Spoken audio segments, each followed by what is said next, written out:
اعوذ باللہ من الشیطان اللعین الرجیم بسم اللہ الرحمن الرحیم الحمد للہ رب العالمین والصلاة والسلام علی سید المرسلین وخاتم النبیین الرحمت للعالمین شفیع المذنبین والمخاطب بطاہ و یاسین ابی القاسم محمد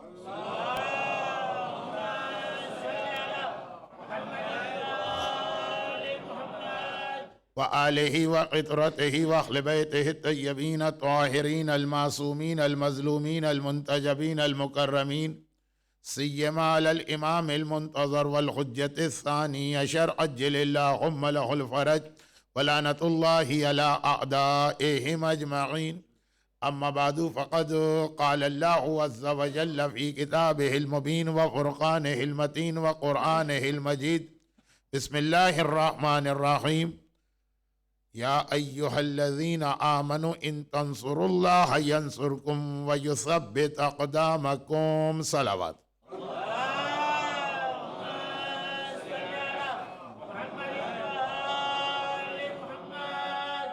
اسلام خالی ہمیں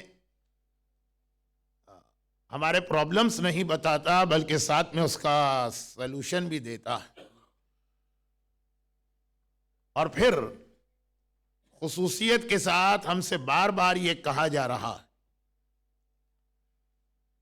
کہ یاد رکھو، اگر تمہیں اسلام کو قبول کرنا ہے، اللہ کو ضرورت نہیں ہے تمہارے اسلام کی۔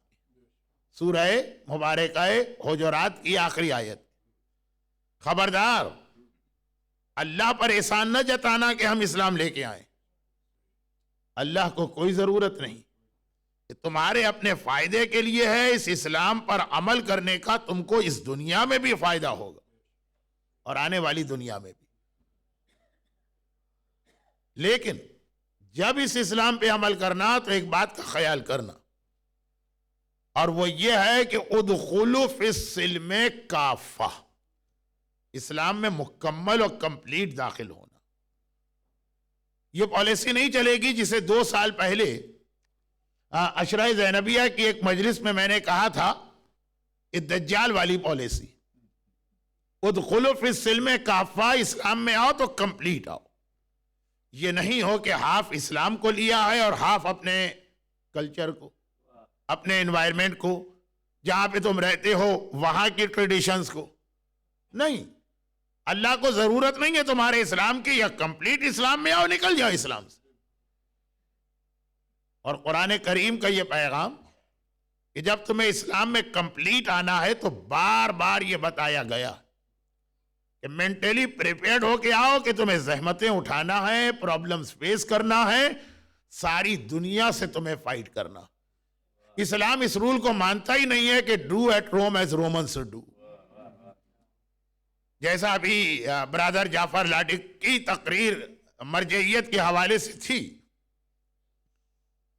اور آج بہت زیادہ ویسٹ کے اندر 21 سینچری میں اگینسٹ مرجعیت یہ سلوگن یا یہ نعرہ چل رہا کہ نجف یا قم میں بیٹھنے والا ایک مرجع، اسے کیا پتا کہ ویسٹ کے کیا پرابلم ہے، اور اسے کیا پتا کہ یو کے میں ہم کن چیزوں کو فیس کر رہے ہیں، اور اسے کیا پتا کہ نارتھ امریکہ میں کیا ہو رہا۔ ہمیں اپنا یہاں کا مرجع چاہیے۔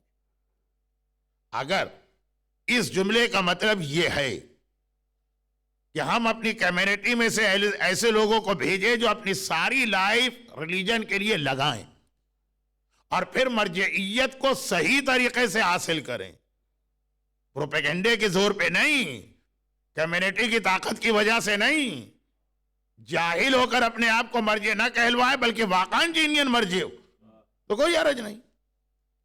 جیسے میں ایک بہت چھوٹی سی اگزامپل دیتا ہوں، مرجعیت میرا ٹاپک نہیں ہے، لیکن چونکہ ویسٹ میں رہنے والے پتہ نہیں اپنے آپ کو کیا ایک سپیریئر یا سپر ہیومن قسم کا سمجھنے لگے کہ جی وہ انڈیا یا پاکستان یا ایسٹ افریقہ یا ایران یا عراق کا مرجع ہم کو نہیں چلے۔ میں اگزامپل دے رہا ہوں کہ ہمیشہ سے اسلام کی تاریخ میں یا شیعت کی ہسٹری میں مراجع یا عراق کے ہوتے ہیں یا ایران کے ہوتے ہیں، لیکن آج آپ دیکھیے اس وقت نجف اشرف کے اندر سب سے زیادہ کثیر تعداد میں جو مراجع ہیں وہ ہیں کہ جو پاکستان سے تعلق رکھتے ہیں. اب میں اس کی ڈیٹیل میں نہیں جا رہا ہوں، لیکن مشہور مراجع میں سے ایک آیت اللہ سیستانی ہے جو ایرانی، ایک آیت اللہ سعید طباطبائی الحکیم مرحوم محسن الحکیم کے نواسے ہیں، وہ عرب ہیں. لیکن ایک آیت اللہ العظمی شیخ اسحاق فیاض ہیں اور ایک آیت اللہ العظمی شیخ بشیر نجفی. اب اگر اس انداز سے آپ کو ویسٹ کا مرجع چاہیے کہ ہاں وہ جائے، صلاحیت حاصل کرے، اپنی زندگی کے 70 سال یا ایٹ لیسٹ 50 سال لگائے. مرجعیت یہ بالوں کا کلر نہیں ہے کہ 5 منٹ میں آپ نے لگایا اور اس کے بعد معلوم ہوا کہ آپ کے گرے بال جو ہیں وہ بلیک ہو گئے. آپ گئے نجف میں جھانک کے آ گئے، قم کے اندر 6 مہینے اسٹے کر کے آ گئے، جی خوجہ کمیونٹی کا مرجع بن کے آ گئے. اس انداز سے اگر مرجع چاہیے تو اس سے بڑا اینٹی مرجعیت موومنٹ آج تک کوئی نہیں چلا. ویسٹ میں رہ کے آپ ہر چیز انسٹنٹ چاہتے ہیں، فوراً ہو جائے، ادھر بٹن دبائے اور ادھر ہو جائے. لیکن نہ سائنٹسٹ اس طریقے سے بنتا ہے اور نہ مرجع اس طریقے سے بنتا. تو اب یہ کہنا کہ جی ہمیں اپنے یہاں کے لیے ایک مرجع چاہیے، اس سے مطلب یہ ہے کہ آپ ایک جینین مرجع بنائیں، یعنی وہ جائے، ٹائم لگائے، محنت کرے، ایفرٹس ہو، تقوی ہو، اور اس کے بعد وہ مرجع بن کے آئے اور آپ کو سروس دے. تو کیا کہنا، بسم اللہ آگے بھیجیے ایسے بچوں. لیکن اگر اس سے مطلب یہ ہے کہ نہیں، نہ لکھے، نہ پڑھے، نہ تقوی ہو، نہ کردار ہو، اس کا صرف ایک کام ہو کہ ہم کہیں کہ ویسٹ میں ہر جگہ میوزک ہے، وہ کہہ دے اچھا میوزک حلال ہے، اور ہم اس سے کہہ دیں کہ یہاں پہ بغیر نامحرم عورتوں سے ہینڈ شیک کیے کام نہیں چلتا، وہ کہے کہ نامحرم سے ہاتھ ملانا الاؤ.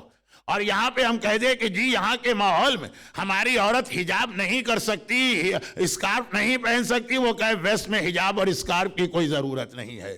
اور اگر ہم اس سے یہ کہیں کہ جی ہماری کمیونٹی کی عید اسپوائل ہو جاتی ہے رسول کی حدیث پہ عمل کرنے سے، تو کہہ دے کہ یوکے کے لیے حدیث رسول نہیں ہے، وہ انڈیا اور پاکستان کے لیے.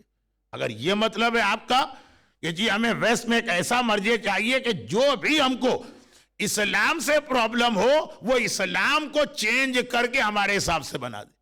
آخری زمانے کی ایک نشانی تو ہے نا، سائنس آف ظہور کے اندر ایک نشانی یہی تو ہے جو میں اکثر ایک روایت پڑھتا رہتا ہوں. ہو سکتا ہے کہ 25 سال پہلے لیسٹر میں بھی پڑھی ہو میں نے، کیونکہ کل کی مجلس میں ایک روایت میں نے ایسی پڑھ دی جو 85 میں نے لیسٹر میں پڑھی تھی، اب 2008 چل رہا. بعد میں کسی مومن نے کہا مولانا ہم کو ابھی تک یاد ہے وہ 23 سال پرانی روایت. اب 23 سال کتنے تو ایسے یوتھ ہیں کہ جو اس وقت پیدا بھی نہیں ہوئے تھے، ان کے بینیفٹ کے لیے ایک چیز میں ریپیٹ کر دیا، لیکن یہ بہت چھوٹی بات میں ریپیٹ کر رہا ہوں. جابر ابن عبداللہ انصاری، یہ ان کی روایت ہے نا. جابر ابن عبداللہ انصاری اہل بیت کے اتنا کلوز ہیں کہ حدیث قصہ جابر ابن عبداللہ انصاری کی روایت میں. آج اس کے بارے میں بھی لوگ ڈاؤٹ پیدا کر رہے ہیں، یہ حدیث اتھینٹک ہے کہ اتھینٹک نہیں ہے، اس کے راوی ریلائبل ہے کہ ریلائبل نہیں ہے. پورا ایک ٹاپک ہے جس کے اوپر بات کرنے کا ٹائم نہیں. اور دوسری جانب اہل بیت سے اتنے کلوز ہیں یہ کہ حدیث قصہ جو شہزادی کی حدیث ہے وہ جابر کے تھرو ہم تک آئی، اس کا پہلا نیریٹر جابر ابن عبداللہ انصاری، اور دوسری جانب کربلا کا پہلا زائر بھی جابر ابن عبداللہ انصاری. کربلا میں سب سے پہلے جس نے امام حسین کی قبر کی زیارت کی ہے وہ جابر ابن عبداللہ انصاری. اور جو دنیا میں پہلی اسلامک اسٹیٹ قائم ہوئی مدینے میں، اس کے کریشن میں بھی سب سے اہم رول جابر ابن عبداللہ انصاری کا. جو لوگ اس سال حج پہ گئے تو وہ جو بڑے شیطان کے قریب راستے کو ایکسپینڈ کرنے کے لیے وہ جو وہاں کی ماؤنٹین یا ہل کو کاٹا گیا، تو وہ ایک چھوٹی سی مسجد جس کا نام مسجد بیعت ہے مین روڈ پہ آ گئی، جس کے پہلے کوئی زیارت نہیں کرتا تھا. ہاں ہم لوگ 20 سال سے جا رہے ہیں، لیکن نارملی ویسٹ سے آنے والے کو پتہ ہی نہیں تھا کہ وہاں پہ ایک مسجد ہے. یہ وہی مسجد ہے جہاں جابر ابن عبداللہ انصاری نے ڈیورنگ حج رسول خدا کو فارمل انویٹیشن دیا کہ مکے والے آپ کے دشمن ہیں، آپ ہمارے شہر مدینے میں آئیے، وی پروٹیکٹ یو. تو جابر ابن عبداللہ انصاری کا اسلام میں ایک بہت امپورٹنٹ رول ہے. اور ایک چھوٹی سی بات اور کہہ دوں، کہ مرحوم آیت اللہ خوئی کا بینکنگ سے ریلیٹڈ جو ایک فتویٰ تھا اس کی بیس بھی جابر ابن عبداللہ انصاری کی ایک حدیث. اور جابر ابن عبداللہ انصاری وہ پہلے آدمی جنہوں نے اسپاؤس کا سلیکشن جب کیا تو رسول اللہ نے کہا کہ جابر تم نے بہت ہی سینسیبل اسٹیپ اٹھایا ہے, اور بہترین مومن وہ جو شادی کرتے وقت صرف پریزنٹ کو نہ دیکھے بلکہ فیوچر کو بھی دیکھے. اب یہ ساری حدیثیں ایک ایک گھنٹے کی مجلسیں ہیں, ان سب کو میں نے صرف اس لیے اشارہ کیا کہ شاید میں پہلے کبھی پڑھ چکا ہوں تو ریپیٹ نہ ہو, اور اگر نہیں پڑھا تو بعد میں بتا دیجئے گا. ایک بہت امپورٹنٹ ایک دو باتیں بعد میں آ جائیں گی. جابر ابن عبداللہ انصاری ان تمام حدیثوں کی وجہ سے اسلام میں بڑا ہائی اسٹیٹس ہے. چنانچہ جب یہ مسجد کوفہ میں انٹر ہوتے ہیں تو اگرچہ مسجد کوفہ کا رول ہے فرسٹ کم فرسٹ, جو پہلے آیا وہ پہلی صف میں آئے گا, جو آخر میں آیا وہ آخر میں بیٹھے گا. مگر جابر کے اسٹیٹس کی وجہ سے آلدو مسجد فل تھی, مولا موجود ہے, مولا نماز پڑھانے کے لیے آئے ہیں فجر کی, مولا کے پیچھے نماز پڑھنے کے لیے ساری مسجد فل ہے, مگر جابر کو لوگوں نے راستہ دے دیا, جابر آگے آئے آگے آئے آگے آئے. پہلی صف میں لوگوں نے ذرا سا جابر کے لیے جگہ بنائی, مگر جابر پہلی صف میں بھی نہیں رکے اور آگے بڑھ گئے. اب لوگ گھبرا گئے کہ جابر کہاں جا رہے ہیں, کیا مولا کی جگہ پہ بیٹھیں گے؟ مولا مصلی پر ہیں. جابر قریب گئے اور جانے کے بعد ایک جملہ کہا, بلکہ اس سے پہلے کہ جابر کچھ کہیں مولا نے جابر کو دیکھا اور کہا کہ جابر تمہارا فیس, تمہارا چہرہ ایسا لگ رہا ہے کہ بہت پریشان ہو, کوئی بڑا پرابلم تمہیں فیس کرنا پڑ رہا, تمہارے فیس ایکسپریشن سے لگ رہا. جابر کیا مسئلہ؟ جابر نے کہا یا امیر المومنین, نارملی میں رات کے وقت خواب نہیں دیکھتا ہوں, سپنا یا ڈریم. کل کوئسچن آنسر سیشن میں ایک سوال بھی آ گیا تھا اس سے ریلیٹڈ, لیکن آج رات کو میں نے خواب دیکھا اور ابھی دیکھا جسٹ بیفور فجر اذان.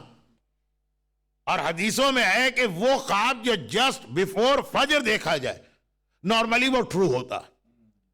اچھا, جو خواب یا سپنا یا ڈریم آدمی دیکھتا یہ ٹرو ہے کہ فالس؟ اس کا بہت کچھ تعلق خواب دیکھنے والے کی پائٹی سے بھی. اگر وہ معصوم ہے جیسے نبی اور امام ہے تو اس کا خواب 100% ٹرو ہوتا. اگر وہ متقی اور پرہیزگار ہے تو 90% ٹرو ہوتا, اور اگر وہ فاسق و فاجر اور گناہگار ہے تو 0% ٹرو ہوتا. تو یہ کل سوال پوچھا گیا تھا تو تھوڑا سا اس کا جواب بھی ہے, لیکن کیونکہ جابر نے خواب دیکھا اور معصومین کے بعد ہائیسٹ اسٹیٹس کے صحابیوں میں جابر شامل ہے. ابھی اتنا انٹروڈکشن آپ نے سنا, کہا یا امیر المومنین میں نے خواب دیکھا, ایک سپنا دیکھا, میں نارملی ڈریم نہیں دیکھتا ہوں, اور اس نے مجھے پریشان کر دیا. یہ پوری حدیث تو پڑھ ہی نہیں رہا ہوں ورنہ آج کا ٹاپک یہیں رہ جائے گا. مولا نے کہا اچھا جابر اپنا خواب ڈسکرائب کرو. جابر نے کہا مولا نارملی خواب آدمی دیکھتا ہے ایک سیکوینس کے ساتھ, میرا خواب ایسا ہے کہ جس میں ڈیفرنٹ سینز تھے, ان کے درمیان سیکوینس کوئی نہیں تھا. ایک تو جیسے آپ ویڈیو ریکارڈنگ کرتے ہیں, پورا آپ نے کلپ لیا اس میں سیکوینس, اور ایک ہوتا ہے کہ مثلا اسٹل کیمرے کی فوٹوگرافی البم میں لگی, ایک تصویر کہیں کی ایک تصویر کہیں کی. ایک تصویر آپ کی برتھ ڈے پارٹی کی ہے جب آپ پیدا ہوئے, پہلی برتھ ڈے ماں کی گود میں, فوراً دوسری تصویر آ گئی جب آپ دولہا بنے ہوئے بیوی کی گود میں, نہیں بیوی کے برابر بیٹھے. مثلا اس کے اندر کوئی سیکوینس تو ہوتا نہیں ہے, کہیں کی تصویر ہے کہیں کی تصویر. جابر ابن عبداللہ انصاری کہہ رہے ہیں کہ مولا میں نے ایسا خواب دیکھا. خواب تو ایسا نہیں ہوتا, خواب میں ایک سٹوری چلتی. مولا نے کہا لیکن جابر ڈسکرائب کرو. جابر نے بتایا تو مولا نے کہا جابر یہ تم نے خواب نہیں دیکھا ہے, یہ تم نے آخری زمانے میں ہمارے شیعوں کو دیکھا ہے, ہمارے شیعہ ایسے ہو جائیں. اب جو مولا نے یہ جملہ کہا اور لاؤڈلی کہا, ساری مسجد نے سنا. ابھی تک تو لوگ ادھر اٹینشن ہی نہیں دے رہے تھے کہ کوئی پرسنل میٹر ہوگا ہم نہیں سنیں گے. مولا نے لاؤڈلی کہا جابر یہ تمہارا پرسنل خواب نہیں ہے, یہ آخری زمانے کے سارے شیعوں کی, یا سارے نہیں, آخری زمانے میں ہمارے شیعوں کی یہ حالت ہو جائے گی. جابر گھبرا گئے کہ مولا میرے اس خواب کا آخری زمانے سے کیا تعلق. مولا نے کہا میں سمجھاتا ہوں. اب سنیے اس میں خالی پہلا سین, جنہوں نے 25 سال پہلے حدیث سنی ہے ان کو پورے 7 سین یاد, اور جنہوں نے یہ حدیث نہیں سنی ان کو ریمیننگ 6 سین کی اس وقت ضرورت نہیں. پہلا سین جابر کہتے ہیں کہ مولا میں نے دیکھا آسمان سے زمین تک ایک بہت ہی خوبصورت اور بہت ہی ایکسپینسو کپڑا لٹکایا گیا. اچھا بہت ساری چیزیں ایسی ہوتی جسے اس ٹائم پیریڈ کے کانٹیکس میں سمجھا کریں جبکہ وہ ایگزامپل ہو. 14 سینچری پہلے گولڈ اور سلور کے برابر ویلیو ہوتی تھی کپڑے کی, کیونکہ ٹیکسٹائل انڈسٹری تو تھی نہیں, ہاتھ سے کپڑا بنایا جاتا تھا, بڑا قیمتی ہوتا تھا. چنانچہ اسلام میں آج بھی جو ایک بلڈ منی ہے کسی آدمی کی دیت, کہ اگر آپ اپنی کار کے ایکسیڈنٹ سے خدا نخواستہ بائی مسٹیک کسی کو مار دے تو اس کے وارثوں کو یا گولڈ دیجئے یا سلور دیجئے یا 200 ڈریسز دیجئے. گولڈ اور سلور کے ساتھ اس کو رکھا گیا. جابر نے کہا کہ مولا میں نے دیکھا آسمان سے زمین تک ایک کپڑا لٹک رہا ہے, کپڑا ہینگ ہے, بہت ہی خوبصورت بھی ہے, بہت ہی ایکسپینسو بھی ہے. 1000 پاؤنڈ کے سوٹ تو آپ کے یہاں اس وقت بھی مل جاتے ہیں. اور ایک اناؤنسر وہاں پہ اناؤنسمنٹ کر رہا ہے, منادی ندا دے رہا کہ جس کا دل چاہے یہ کپڑا اس کے لیے حاضر ہے, وہ آ کے لے جائے. یہ اناؤنسمنٹ سن کے سب لوگ دوڑے دوڑے چلے آ رہے ہیں. مجھے یو کے کا نہیں پتا, لیکن فری کی چیز لینے کے لیے ہمارے یہاں یقیناً ہر آدمی آ جاتا, اور فری مل رہا اور اتنی قیمتی چیز, سب لوگ آ گئے. لیکن مولا میں یہ دیکھ کے گھبرا گیا, پریشان ہو گیا کہ ہر آدمی آیا. وہ جو وہاں پہ اناؤنسر ہے وہ کہہ رہا ہے کہ جس کو چاہیے پورا کپڑا لے جائے. ہر آدمی اپنی جیب سے سیزر نکالتا ہے, ایک پیس کٹ کر کے لے جاتا. ایسا پیس کہ کپڑا بھی اس کی وجہ سے خراب ہو گیا, بدصورت ہو گیا, بدنما ہو گیا. اور میں سوچتا ہوں کہ یہ جو پیس لے کے گیا اس آدمی کے کس کام آئے گا. بچے کی نیپی بھی اس کے اندر نہیں باندھی جا سکتی. جابر یہ سوچ رہے ہیں اس لیے کہ جابر 41 ہجری میں تھے. آج تو یہاں کی لیڈیز کے لیے بیچ پر جاتے وقت یہی لباس چاہیے ہوتا ہے, وہ لے جاتی تو ٹھیک ہوتا. پتہ نہیں کتنے بالش کا ڈریس پہنا جاتا ہے. وہ کل ایک بالش کا مسئلہ چل رہا تھا, وہ آج ابھی ڈیٹیل میں آنے والا کوئسچن آنسر سیشن کی بات. خلاصہ یہ, جابر نے کہا مولا میری سمجھ میں نہیں آتا ہے کون بے وقوف لوگ, بھئی کپڑا انہیں نہیں چاہیے تو آئے نہیں, آتے ضرور ہیں لیکن چھوٹا سا ایک پیس کٹ کر کے لے جاتے ہیں. مولا نے کہا یہ آخری زمانے میں اسلام کی حالت ہے, اور یہ ہمارے شیعہ ہیں جو دوڑے دوڑے آ رہے ہیں. سارا مجمع پریشان, مولا اسلام کا اس سے کیا تعلق؟ کہ اسلام دنیا کا سب سے خوبصورت میسج ہے اللہ کا مین کائنڈ کے نام. اس سے زیادہ بیوٹیفل کوئی چیز ہی آج تک اللہ نے کریٹ نہیں کی ہے آل محمد کو چھوڑ کر. اسلام کتنا یہ خوبصورت میسج ہے, کتنا اچھا اور پیارا ریلیجن ہے,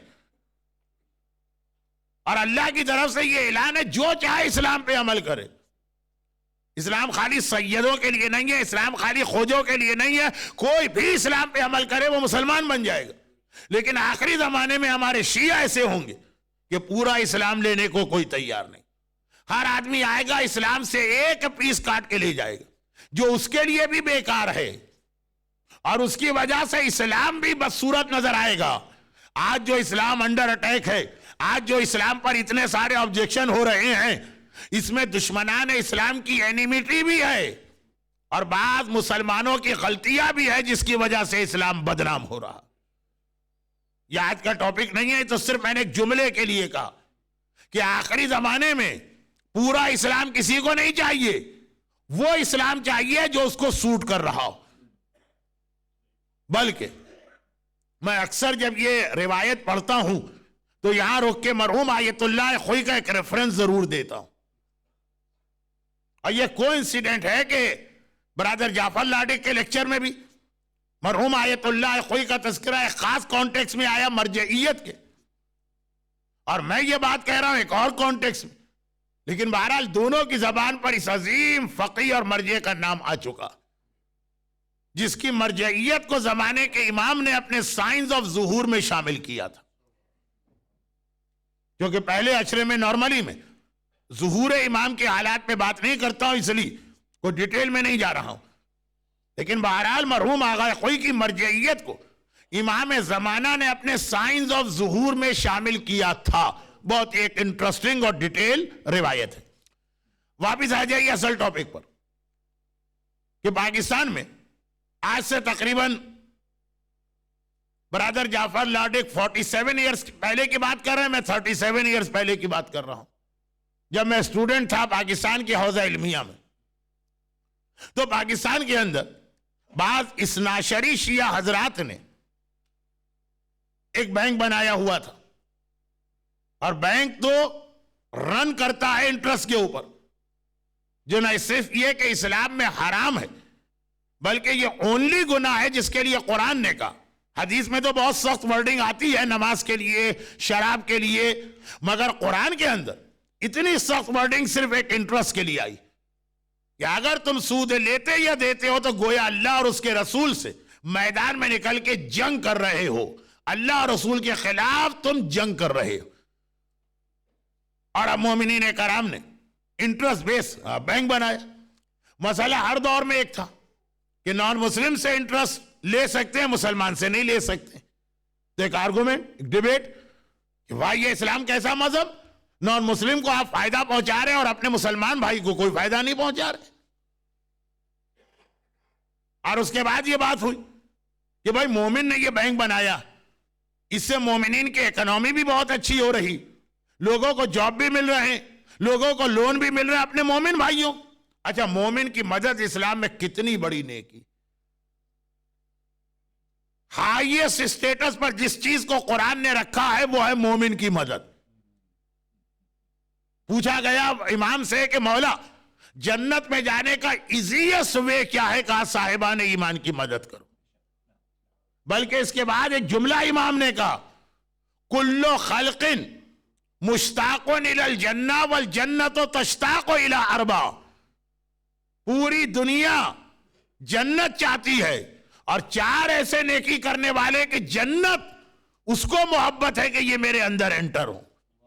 اور ان میں سب سے پہلے کہا جو کسی نیڈی مومن کی مدد کرتا. بھوکا ہے تو کھانا کھلا دیا، مکان نہیں ہے اس کے پاس اور آپ اس کو مکان پرووائڈ کر سکتے ہیں، مکان دے دیا. پراپر لباس نہیں ہے تو آپ نے اس کو لباس دے دیا. بہت ڈیٹیل ہے مومن کی مدد، ہائیسٹ اسٹیٹس کی نیکی ہے. بلکہ یزید نے جب اپنے دربار میں نماز کا مذاق اڑایا تھا تو اس وقت قرآن کی جس آیت کو مس کوٹ کیا اس کا میسج بھی مومن کی مدد تھا. آپ نے سنا ہے نا کہ یزید دربار میں بیٹھتا ہے، شراب ہاتھ میں لیتا اور کہتا ہے، اب بہت سارے لوگ شراب کو پینے یا ڈرگز کو استعمال کرنے کے لیے آرگومنٹ لاتے ہیں. یزید کے آرگومنٹ سنیے. یزید کہتا ہے کہ شراب از بیٹر دین صلات. یہ شراب جو ہے نا یہ نماز سے بھی زیادہ اچھی چیز. اور دلیل کے لیے اپنی طرف سے کوئی آرگومنٹ نہیں لا رہا، کہہ رہا قرآن میں لکھا ہے. دنیا کی سب سے بہترین کتاب قرآن اور دنیا کی سب سے مظلوم کتاب قرآن. ہر آدمی اپنے گناہ کا ایکسکیوز قرآن سے ڈھونڈ کے نکالتا. اب یزید کہتا ہے کہ شراب از بیٹر دین نماز، قرآن کہہ رہا، اور آیت پڑھی آدھی، فویل للمصلین. کہتا ہے پورے قرآن میں کہیں نہیں لکھا ہے کہ شرابی پر ویل ہو، لیکن قرآن میں اتنی فیمس آیت ہے ارایت الذی یکذب بالدین والے سورے میں کہ نمازی پر ویل ہو. ویل کسے کہتے ہیں؟ ویل کے بہت سارے ڈیفرنٹ میننگ ہیں. تباہی، عذاب، کرس، اللہ کا کرس. اور بعض علماء نے ویل کے وہ معنی کیے کہ جہاں عربی انگلش ایک دوسرے کے قریب آ جاتے ہیں کہ ویل کے معنی ہے ویل، جہنم کا وہ ویل جو آگ سے بھرا ہوا، جو میں نے کل تھوڑا سا اس کا ذکر کیا تھا. اب یزید کہتا ہے کہ قرآن کہہ رہا ہے فویل للمصلین، نمازی پر اللہ کا عذاب آئے. دیکھیں ٹرانسلیشن میں گڑبڑ کر گیا، ایک لفظ کا ٹرانسلیشن اس نے نہیں کیا. قرآن یہ نہیں کہہ رہا نمازی پہ عذاب ہو، قرآن کہہ رہا اس نمازی پہ عذاب ہو. کون سا نمازی؟ یمنعون الماعون، جو مومنوں کو استعمال کی چیزیں تک دینے سے منع کر دیتا، جو مومن کی ہیلپ کرنے کو تیار نہیں، نماز پہ نماز پڑھ رہا ہے اور اس پوزیشن میں ہے کہ کسی کی ہیلپ کر سکے اور ہیلپ نہیں کرتا. تو یہ مومن کی ہیلپ اسلام کی اتنی بڑی عبادت کہ آپ کو ایک چیز یاد ہوگی، یوتھ تو بہت کم میری مجلس میں بیٹھتے ہیں، لیکن لیسٹر واحد جگہ، only place in the world کہ جب انگلش لیکچر ختم ہوتا ہے تو پورا کراؤڈ اٹھ کے نہیں جاتا، بیٹھا رہتا، ورنہ باقی ہر جگہ یہی ہوتا ہے کہ انگلش لیکچر ختم ہوا، کراؤڈ چینج اوور ہوتا، چینج آف گارڈز، یہ جاتے ہیں نئے لوگ آتے ہیں۔ لیکن وہی جگہ ہے جس کی وجہ سے یہ میں آپ سے نہیں کہہ رہا ہوں، یہ انٹرنیٹ پہ ان مومن سے کہہ رہا ہوں کہ مولانا آپ نے اتنی چھوٹی جماعت میں پہلا اشرا پڑھنا کیوں قبول کیا؟ جماعت چھوٹی اور بڑی نہیں ہے، یہاں لوگ سن رہے ہیں، 500 آدمی سننے والے ہوں تو 50,000 سے بہتر ہیں جو گھڑی دیکھنے والے ہیں۔ عجب خلاصہ یہ ہے کہ یوز بہرحال لیسٹر میں ویسے ہی کم ہوں گے، اس لیے مجلس میں کم ہیں، چنانچہ میں اس واقعے کی ڈیٹیل میں نہیں جاتا ہوں کیونکہ بڑوں کو سب کو معلوم ہے واقعہ کہ مومن کی مدد اتنا امپورٹنٹ مسئلہ ہے کہ علی ابن یقطین کا واقعہ ہمارے یہاں کتنا فیمس ہے۔ امام نے گھر کا دروازہ بند کر دیا اپنے ریپریزنٹیٹیو پر کیونکہ تم نے ایک مومن کا دل توڑا، اس کی ہیلپ نہیں کی۔ خیر، بات کہاں کی تھی؟ اسلام کی ایک نیکی لوگوں نے کہاں یوز کی؟ لوگوں نے کہا جی فلاں صاحب نے ایک بینک بنایا ہے جو انٹرسٹ بیس ہے، اس سے مومنوں کو ہیلپ مل رہی ہے تو اس کو حلال ہونا چاہیے۔ کل ایک مومن شراب کی دکان کھولے گا، لوگ کہیں گے مولانا آپ ہی نے تو پڑھا علی ابن یقطین، بیچارے کا بزنس نہیں چل رہا، ہم کو اجازت دیجئے اس کی دکان سے شراب خریدے۔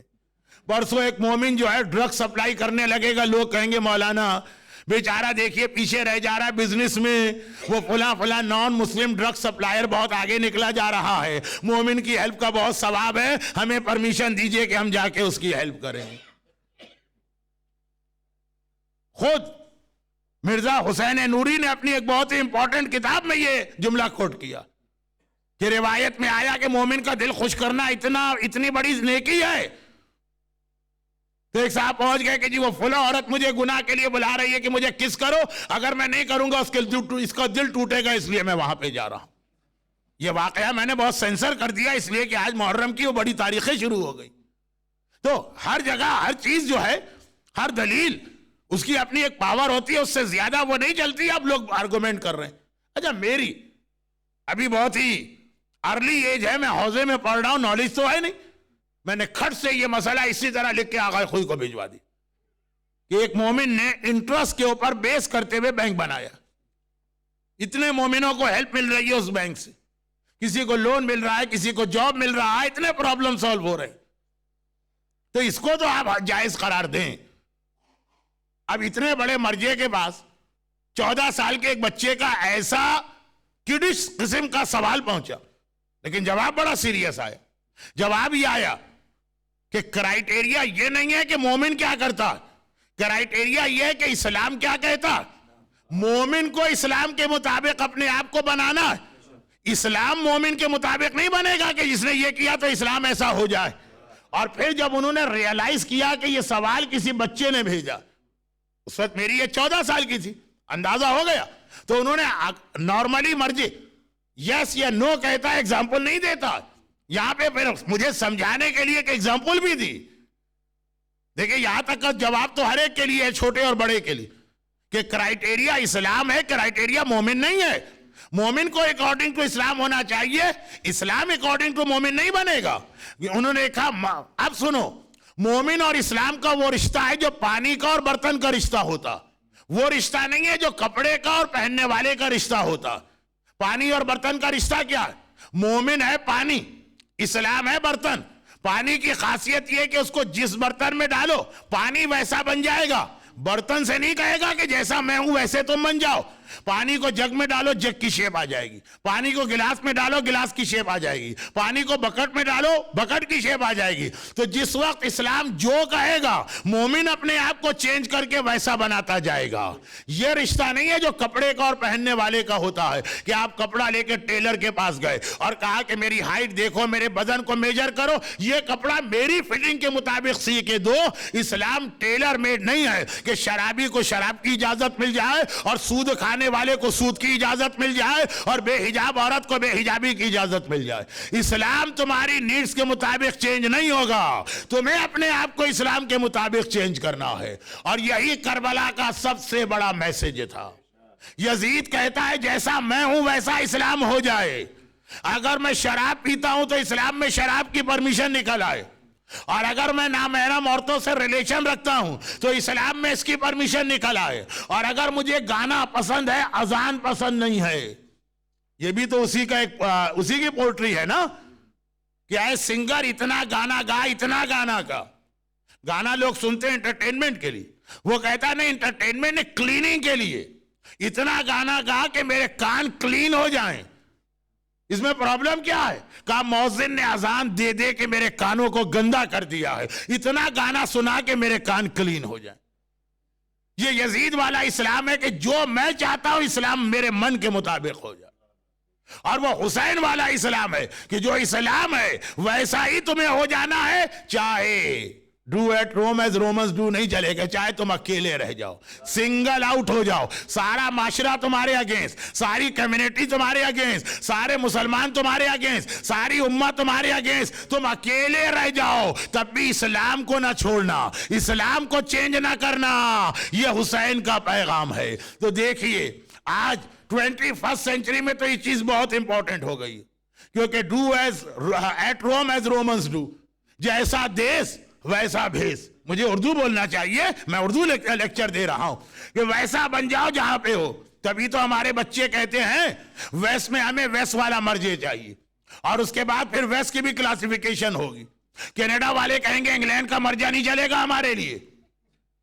شاید آپ کو نہیں پتا، کینیڈا والے آپ کو گاؤں کا آدمی کہتے ہیں، جو آپ دارالسلام والوں کو کہتے ہیں، اور کراچی والوں کا اچھا وہ تھرڈ ورلڈ کنٹری کے غریب گندے ملک سے آ رہا ہے، ہم یو کے رہنے والے۔ جب میں کینیڈا جاتا ہوں، اور ہر سال جاتا ہوں، اور یو کے سے زیادہ جاتا ہوں، کینیڈا والے یو کے کا ایسا تذکرہ کرتے ہیں۔ اچھا وہ آپ کو گاؤں سے آ رہے ہیں، چھوٹے چھوٹے مکان، چھوٹے چھوٹے شہر، اتنا ڈرٹی، اتنا گندا، ہم ہیں بالکل ماڈرن اس وقت۔ وہ کہتے ہیں ہمیں ہمارا مرجع چاہیے۔ یہ اسلام ہے ہی نہیں۔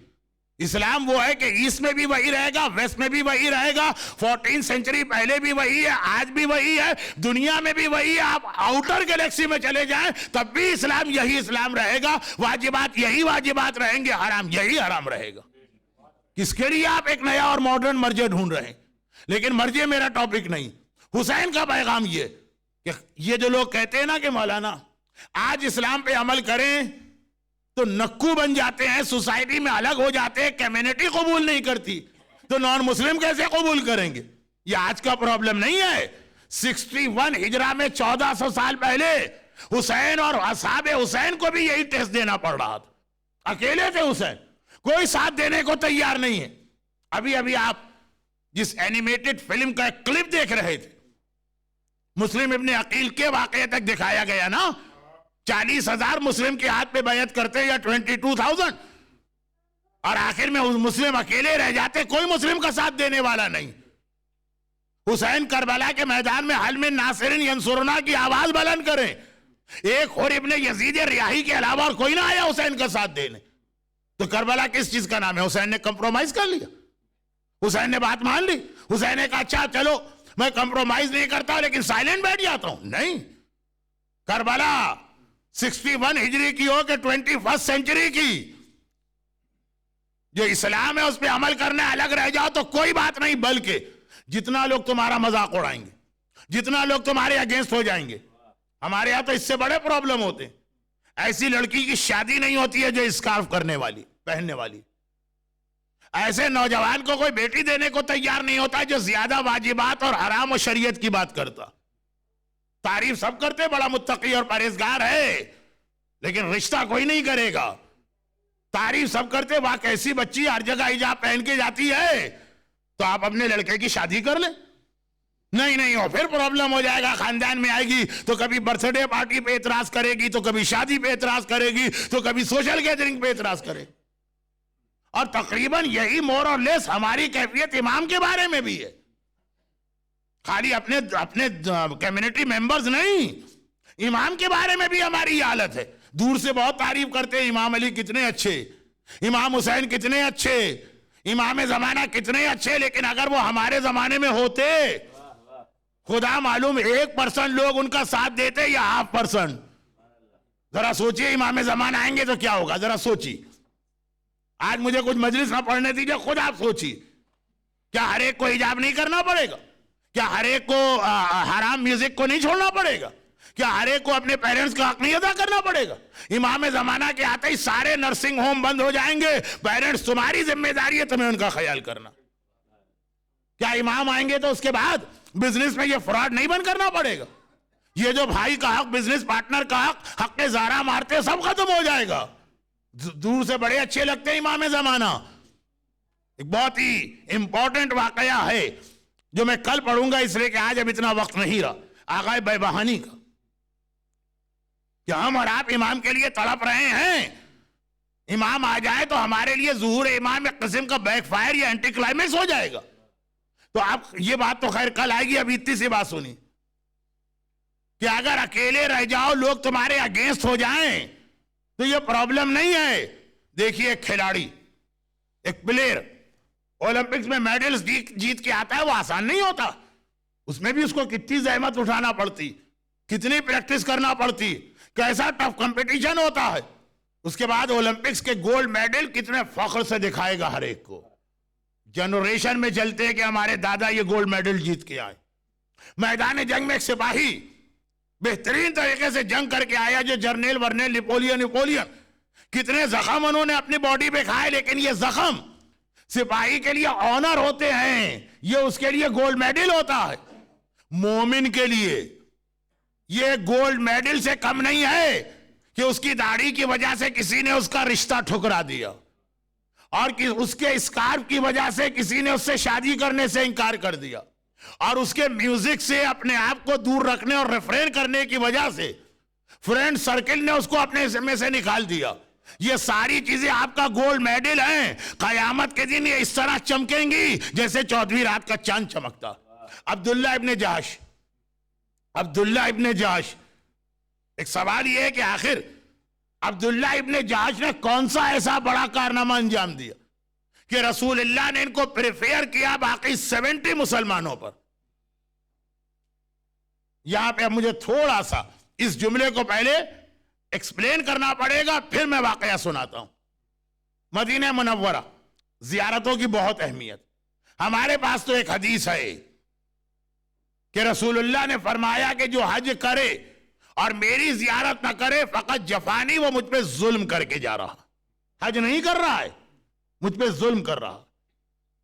اور مدینے میں جب آپ پہنچ جاتے ہیں اور زیارتیں کرتے ہیں تو ایک حدیث وہاں پہ آپ کو بتائی جاتی ہے کہ رسول نے فرمایا جو میری زیارت کرے اور میرے چچا کی زیارت نہ کرے وہ بھی مجھ پہ ظلم کر کے جا رہا۔ اسی لیے مدینے میں آنے والا ہر زوار مدینے کی پوری زیارتیں کر سکے کہ نہ کر سکے۔ کچھ لوگ سکھ ہوتے ہیں، کچھ لوگ اولڈ ہوتے ہیں، کچھ لوگوں کو اپنے واجبات حج کرنا ہوتے ہیں۔ مدینے میں more than 100 زیارتیں، سب لوگ اتنی زحمت یا مشکل یا اتنا اسٹریس برداشت نہیں کر سکتے، لیکن حضرت حمزہ کی زیارت کو ہر آدمی جاتا۔ میدان احد جناب حمزہ کی زیارت، خیر پہلے تو جناب حمزہ کی زیارت بھی ایک پرابلم بن گئی تھی۔ اب جو اس سال سعودی حکومت نے چاروں طرف سے گرل لگا کے چاروں طرف سے زیارت کی جگہ دے دی، تو اب آپ وہاں جاتے ہیں تو آپ کو میدان احد میں وہ جو چاروں طرف ایک گرل لگی ہے، پہلے تو خالی فرنٹ میں تھی، 3 طرف وال تھی، اب تو چاروں طرف سے کھل گیا، تو آپ دیکھتے ہیں کہ وہاں پہ احد کے جتنے شہید ہیں انہیں رسول اللہ نے ایک قبر میں دفن کیا۔ جیسے کربلا میں امام حسین کے پائنتی جائیے، تمام شہدائے کربلا ایک جگہ دفن۔ ہاں، ایک حر ابن یزید کی قبر الگ، ایک مولا کے بیٹے اون کی قبر الگ ہے جنہیں بعض لوگ غلطی سے یہ اون محمد والا اون سمجھتے ہیں، اور ایک جناب حبیب ابن مظاہر کی قبر الگ، نہ باقی سارے صحابی ایک جگہ۔ اسی طرح میدان احد میں 70 مسلمان شہید ہوئے، 67 کے لیے رسول اللہ نے ایک قبر بنائی، وہ آج آپ کو نظر بھی آ جاتی ہے، پہلے نظر نہیں آتی تھی۔ اور 3 جو ہیں 3 آؤٹ آف 70 ان کو رسول نے الگ دفن کیا، اور تینوں کی قبر اس طرح بنائی کہ پہلے کی قبر بنائی جہاں اس کے پیر تھے وہاں دوسرے کی قبر بنائی، اور جہاں دوسرے کے پیر تھے وہاں تیسرے کی قبر بنائی، تو ایک لمبی قبر نظر آتی۔ پبلک میں یہ مس انڈرسٹینڈنگ ہو گئی کہ حضرت حمزہ 18 فٹ کے تھے، اور لوگ کہتے ہیں ہم سنی سنائی بات نہیں کر رہے، آنکھ سے دیکھ کر آئے، ان کی قبر 18 فٹ لمبی ہے۔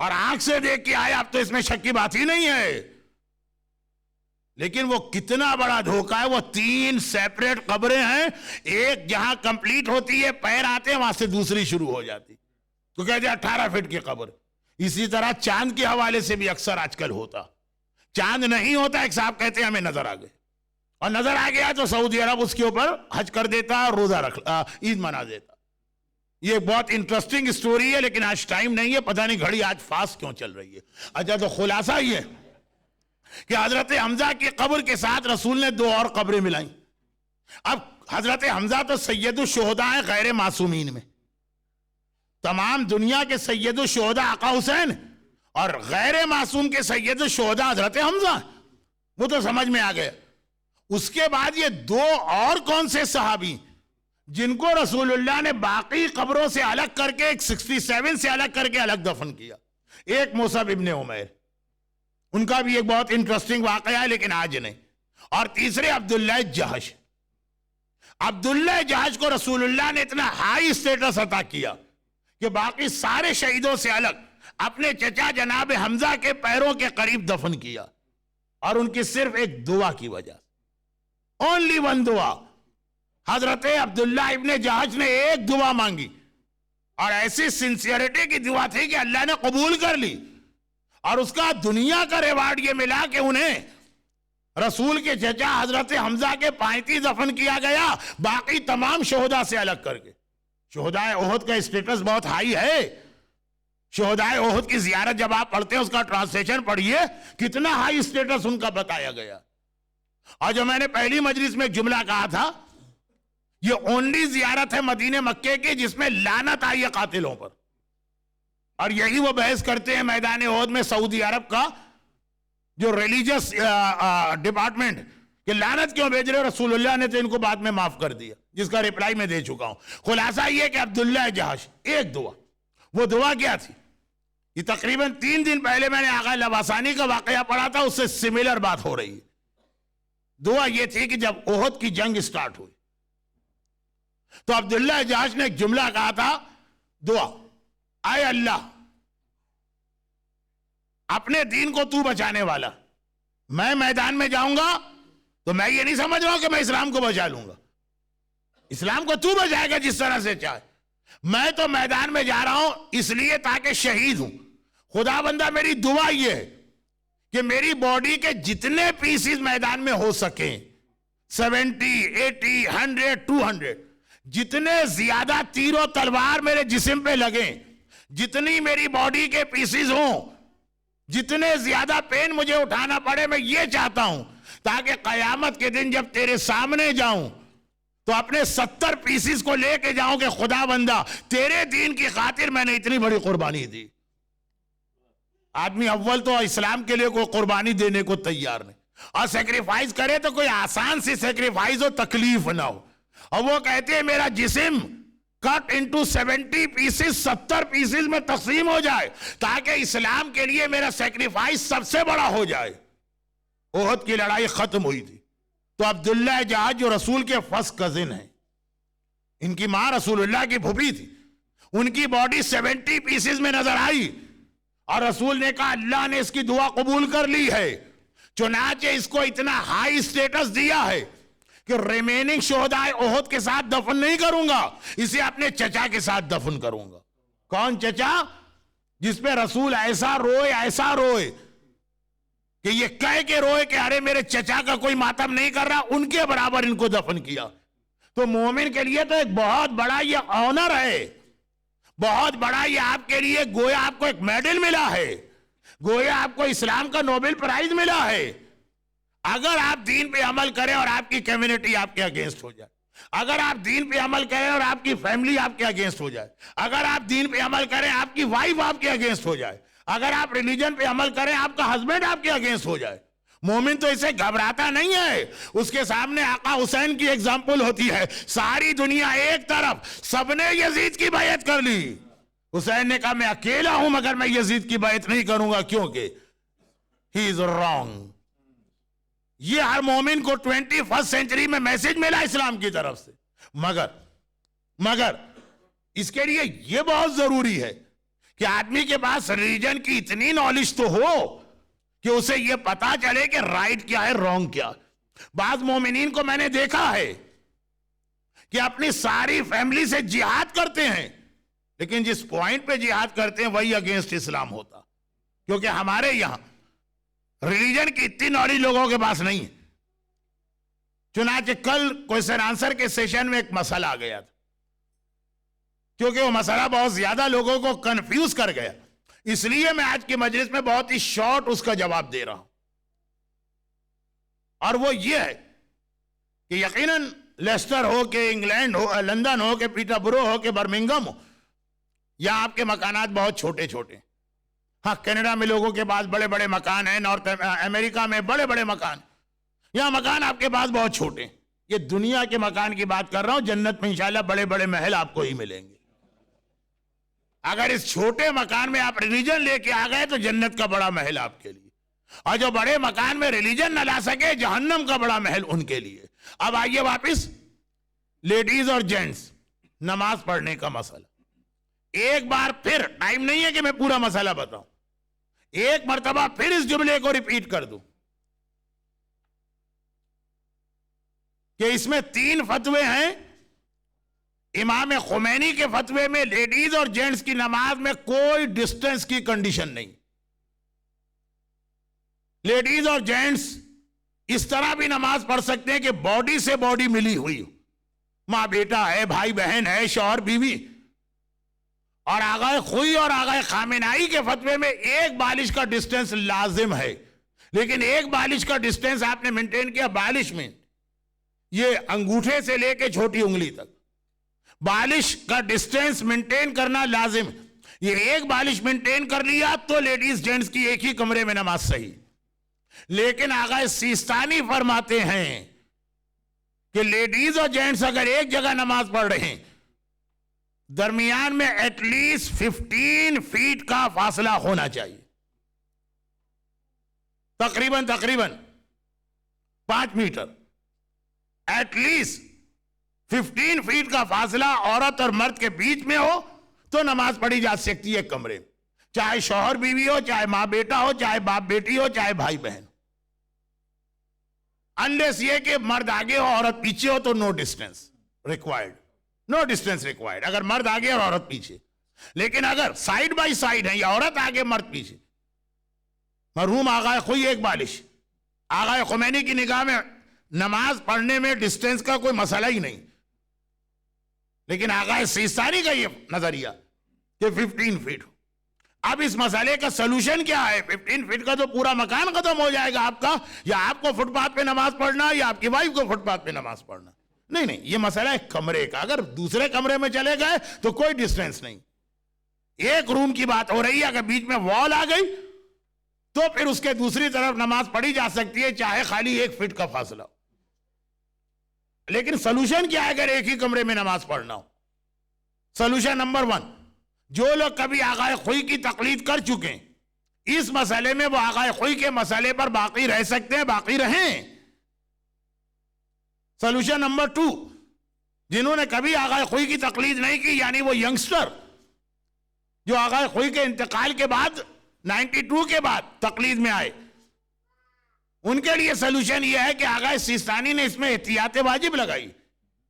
احتیاط واجب میں آپ کے لیے یہ رائٹ ہے کہ آپ سیکنڈ مرجے کی بات مان سکتے ہیں, اور سیکنڈ مرجے ایک بالش کے فاصلے کے بعد نماز کو الاؤ کرتے ہیں. یہ 2 میں سے ایک سلوشن آپ کو رکھنا. اگر آپ آغائے خوئی کے بعد تقلید میں آئیں کہ یا تو ڈسٹینس مینٹین کریں, اور یا یہ سوچے کہ چونکہ اس میں آغائے سیستانی نے کلیئر کٹ فتویٰ نہیں دیا. اب بہت امپورٹنٹ یہ مسئلہ ہے کہ جہاں آپ کا مرجع احتیاط واجب لگا ہے وہاں پہ آپ کو لینینسی تو مل جاتی ہے سیکنڈ مرجع کی بات ماننے کے لیے, لیکن یہ کنڈیشن ہے کہ سیکنڈ مرجع ڈھونڈے اور اس کا فتویٰ معلوم کریں. کل میں نے کئی ایگزامپل دی تھی, لیکن باقی ایگزامپل پریکٹیکل نہ تھی. یہ کسی کا سوال اتنا پریکٹیکل ہو گیا کہ صبح سے اب تک مسلسل فون پہ فون آ رہے ہیں, مولانا کیسے نماز پڑھے. تو آغائے سیستانی اگر فتویٰ دے دیتے تو 2 ہی طریقے تھے نماز کے, یا روم ڈیفرنٹ ہو یا ایک ہی روم میں ہو تو ٹائم ڈیفرنٹ ہو. پہلے مرد پڑھ لے پھر عورت پڑھے, پہلے عورت پڑھے پھر مرد. لیکن چونکہ آقا سیستانی نے احتیاط واجب لگائی, اس لیے اس کے اندر ایک اور آسان سلوشن کہ ایز اٹ از جیسے آپ لوگ نماز پڑھتے آئے پڑھتے رہیے, دل میں بس یہ خیال آ جائے کہ احتیاط واجب میں سیکنڈ بیسٹ مرجے کی بات مان رہا ہوں. دیکھیں یہ جو چیز ہے کہ آدمی ریلیجن پہ عمل کرنا چاہتا, اگنورنس جو ہے اس سے وہ عمل کو غلط کروا دیتی. بلکہ کتنے ہی ایسے کیسز ہیں کہ آدمی شیطان سے بچنا چاہتا ہے, حرام کو ایوائڈ کرنا چاہتا, شریعت کو عمل کرتا ہے کتاب دیکھ کر, لیکن ہاف نالج کی وجہ سے بجائے اس کے کہ وہ شیطان سے بچے, وہ شیطان کے ہاتھ میں اور پھنس جاتا. میں ایک بہت ہی غلط اس کی ایگزامپل دے رہا ہوں, لیکن اس لیے دے رہا ہوں کہ آج کے بعد جو بڑی راتیں آ جائیں گی اس میں تو بالکل پاسبل نہیں ہوگا کہ اتنی غم کی رات میں متا یا میرج کے مسئلے بیان کیے جائیں. ایک چھوٹا سا مسئلہ میں آپ کے سامنے ایسا رکھتا ہوں جو سارے مراجع مانتے, اور اس میں کوئی احتیاط واجب بھی نہیں ہے کہ آپ دوسرے مرجع کی بات مانیں. اگر اس میں غلطی ہے تو غلطی ہے, اور وہ یہ کہ ہمارے ہاں انڈیا اور پاکستان اور ایسٹ افریقہ میں بھی نارملی یہ طریقہ ہے کہ لڑکے اور لڑکی کی پہلے انگیجمنٹ ہوتی ہے, ایک دم سے شادی نہیں ہوتی, اور پھر 2 مہینے بعد 3 مہینے بعد 6 مہینے بعد نکاح ہوتا. اب انگیجمنٹ ہو گئی لڑکے اور لڑکی اور نکاح نہیں ہوا تو دے آر اسٹل نامحرم ٹو ایچ ادر. خالی منگنی ہونے سے یا انگیجمنٹ سے کوئی رشتہ نہیں بنتا, رشتہ بنے گا جب نکاح کا صیغہ ہوگا. لیکن جب اس سے پہلے اتنی اویئرنیس نہیں تھی شریعت کی تو منگنی ہو گئی, انگیجمنٹ ہو گیا, نکاح نہیں, ابھی نامحرم ہے, پھر بھی ٹیلی فون پہ باتیں ہو رہی ہیں, پھر بھی انٹرنیٹ پہ ایک دوسرے سے چیٹنگ کی جا رہی, پھر بھی ایک دوسرے کے ساتھ باہر گھومنے جا رہے ہیں, اور فیملی کی کئی گیدرنگ کے اندر اس طرح سے ایک دوسرے کے ساتھ بیٹھ رہے ہیں جیسے ہسبینڈ اور وائف بیٹھتے ہیں. لیکن جب تک کہ نکاح نہیں تو وہ نامحرم. تو اب اس کا ایک سلوشن لوگوں نے خود سے نکالا, اور وہ کیا سلوشن نکالا کہ جو اسلام نے ٹیمپریری میرج کی پرمیشن دی, وہ اس کا one of the main reason یہی تو ہے نا کہ یہ ایک دوسرے کے محرم بن جائے, ایٹ لیسٹ گناہ نہ ہونے پائے. تو اب کئی جگہ پر جو ریلیجس مائنڈیڈ لوگ ہیں, جو گناہگار فاسق فاجر ہے, وہ تو اس مسئلے کو مانتے ہی نہیں, کہتے ہیں انگیجمنٹ ہو گئی بس ہو گئی. وہ تو بغیر انگیجمنٹ کے بھی لڑکا لڑکی کا گھومنا, چیٹنگ کرنا, ٹیلی فون پہ بات کرنا کوئی پرابلم ہی نہیں ہے ان کی نگاہ میں. اب جو ریلیجس اور پوائس فیملیز ہیں انہوں نے کہا نہیں نہیں یہ تو بہت بڑا حرام ہو رہا ہے, نامحرم ہے ایک دوسرے کے لیے, کیسے یہ ایک دوسرے کے ساتھ جا سکتے ہیں, چلو ٹیمپریری میرج کا صیغہ پڑھوا دو. ایٹ لیسٹ یہ ہے کہ باتیں کرنا, کبھی ہاتھ میں لانا ہو, برابر میں بیٹھنا ہو, یہ سب تو حلال ہو جائے. ہو گیا حلال. اور اس کے بعد اب یہ نکاح ہوا. اب چھوٹا سا ایک لائن کا مسئلہ کہ ٹیمپریری میرج اگر 6 مہینے کے لیے, تو جب تک کہ اس کا ٹائم پیریڈ پورا نہیں ہو نکاح نہیں پڑھایا جا سکتا ہے. 2 طریقے ہوتے, یا ٹائم پورا ہونے کا ویٹ کرے, یا ٹیمپریری میرج کی جو طلاق ہے وہ طلاق پہلے کریں, جو ریمیننگ پیریڈ ہے اس کو ختم کروائیں, پھر صیغہ نکاح ہوگا. لیکن ہوتا کیا ہے, ایک نہیں مور دین 500 کیسز مجھے ملے 3 سال میں جب میں نے پہلی بار یہ مسئلہ ممبر پہ پڑھا تھا, کہ جہاں پتا چلا پوائس ریلیجس گناہ سے بچنے والے انہوں نے متا کا صیغہ یا ٹیمپریری میرج کر لی تاکہ فعل حرام نہ ہو, باتیں کرنے کی پرمیشن ہو, ٹیلی فون کرنے کی پرمیشن ہو, انٹرنیٹ یا ای میل چیٹنگ کی پرمیشن ہو, سم ٹائمز عید وغیرہ میں فیملی گیدرنگ میں آ سکے. 6 مہینے کا متا کیا, 4 مہینے بعد نکاح ہو گیا. انہوں نے سوچا یہ تو انڈرسٹوڈ بات ہے کہ بھائی جب وہ پہلے سے میرے نکاح میں ہے, اب یہ صیغہ نکاح پڑھائے تو اور کنفرم ہو گیا, یہ تو ڈبل ہو گیا اس کے اندر مضبوطی رشتے میں. وہ بالکل گناہ ہو گیا. 6 مہینے کا اگر ٹیمپریری میرج کا پیریڈ اور 4 مہینے بعد نکاح پڑھوایا, یہ نکاح نیل اینڈ وائڈ ہوا ہی نہیں. تو وہ جب 2 مہینے کے بعد مکمل ہوگا ٹیمپریری میرج کا, پھر یہ ایک دوسرے کے لیے نامحرم ہوگا. مسئلہ نہیں معلوم تو نامحرم کیا ہسبینڈ اور وائف بن کے زندگی گزار رہے. کتنے ہی اولادیں ان کی ہو گئی وداؤٹ نکاح. آخری زمانے کی سائنس میں دو سائن اور سن لیجئے. آج اتفاق سے میرا ٹاپک نہیں تھا، پھر بھی شروع میں دو سائنز آئی تھی، ایک جابر کا خواب، ایک آغا خوئی کا نام، اور آخر میں دو سائنز. ایک یہ ہے کہ رمضان کا دن ہوگا اور لوگ عید سمجھ کے کھا پی رہے ہوں گے، اور عید کا دن ہوگا اور لوگ رمضان سمجھ کے روزہ رکھ رہے ہوں گے. یہ سائنس آف ظہور میں.